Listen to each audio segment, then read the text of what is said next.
Okay, section 41, you'll notice in the section heading of it, has an important name now in the history of our church, and that's Kirtland, Ohio. This will be the first revelation ever received here in Kirtland, Ohio, and many more revelations will come in this area. Remember, in context, section 37 and 38 had told all these New York saints over here that it was time for them to up and move and gather with the saints over here in Ohio. That's what section 37 was, and 38 gave revelation through Joseph Smith explaining the reasons why they should gather. Section 41 is going to be, they have now left Palmyra and Fayette, Colesville area, and many of these New York saints have now gathered in the Ohio area, and it's going to be the first revelation that comes to them. Well, after section 38 was received, this is what historian John Whitmer said happened. Quote, "There was some division among the congregation in New York. Some would not receive it as the word of the Lord," end of quote.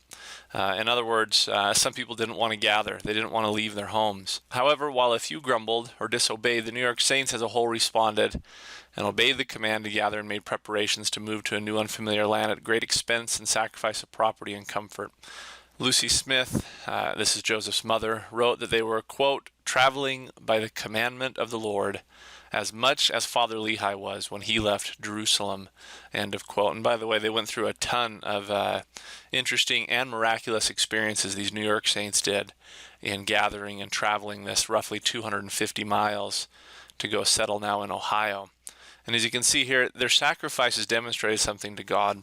And to me, it demonstrated their worthiness to receive God's law, which you're going to see in section 41. That's what this promises is, to receive God's law and also to be endowed with power. So you'll see here in the section heading what comes about in 41.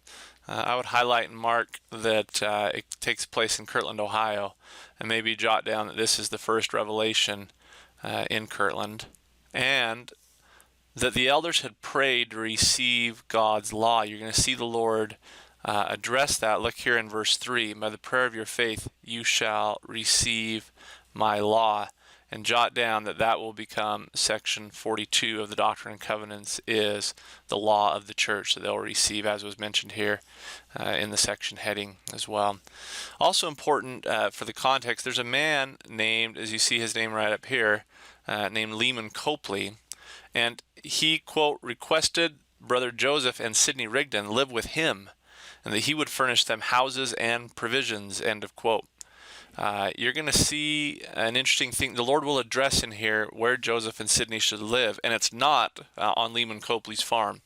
And that will come in later in the Doctrine and Covenants, because unfortunately, Lyman Copley, to the saints from New York who do settle on his farm, Lyman Copley is going to end up kicking them all off his farm and changing his mind later on. You'll also see in this section that, as it says here, Edward Partridge is going to be called to become our first church bishop.